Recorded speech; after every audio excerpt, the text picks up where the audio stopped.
It was evening. The sun was setting slowly behind the hills. Everything was peaceful. The crowds were gone. The crowds of people Jesus had been teaching. It was quiet now by the sea, and everything was peaceful. Let's cross over to the other side, said Jesus to his disciples. So they climbed into a boat and set sail. The sky was a pretty colour. The water was like glass. Everything was peaceful. There were other boats crossing the sea as well. The disciples waved as they passed. But Jesus was tired. He'd been teaching all day. So he curled up in the back of the boat and soon fell asleep. Everything was peaceful. And then everything changed.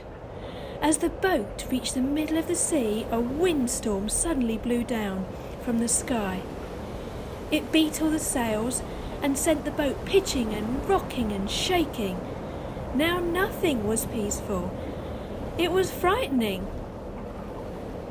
The wind whipped the water up high as well. The waves churned and rose and splashed their way into the boat and washed up around the disciples' feet. No one in the boat was feeling peaceful. They were feeling frightened. Except for Jesus, that is, who was still sound asleep in the back. His disciples soon took care of that. Wake up, teacher! Don't you care we're all about to die? They were definitely frightened. Of course, Jesus cared. So he woke up and he listened to the wind and he looked at the waves and he turned to the disciples. Goodness me, why are you all so frightened? What a little bit of faith you have. Jesus looked at the howling wind and he said very simply, Wind, peace. And then he looked at the churning waves and he said very calmly, Waters, be still. And then the wind went away and the waves calmed down and everything was peaceful again. The sky was a pretty colour. The water was like glass. The disciples relaxed in the boat and carried on their journey. Everything was peaceful again.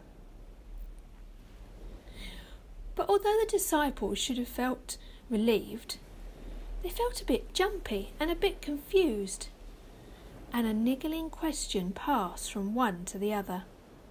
Who is this man? Who can make the wind and waves be peaceful and still? How did he do that? I don't understand. The disciples looked over at Jesus, calmly sitting in the front of the boat.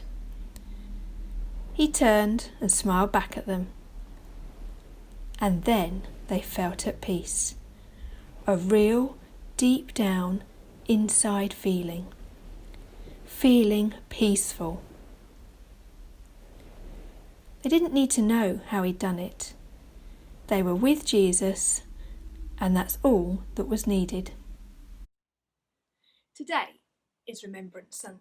It's a day when we remember all those people who've served in the Army and the Navy and the RAF, in our armed forces, who've lost their lives through serving the country. They've lost their lives during a war. And we remember that wars come to end, that there's peace. There's a peace treaty at the end that marks the end of war. In the story that I've just read to you, Jesus brought peace to a storm. He brought peace by calming the waves and the wind. But Jesus can bring peace to our life in a different way too. Not just by calming the weather around us or bringing things to a closure, but Jesus can bring peace in our hearts. If we ask Jesus to be in our hearts when we're troubled about things, he can bring peace. Sometimes we get anxious and it makes you feel like you've got a storm inside. But with Jesus, he can come and calm that storm. So maybe today there's something that you're worrying about, something that you're frightened of. You can say to Jesus, please, Lord, help make me feel peaceful. and tell him, talk to him in prayer.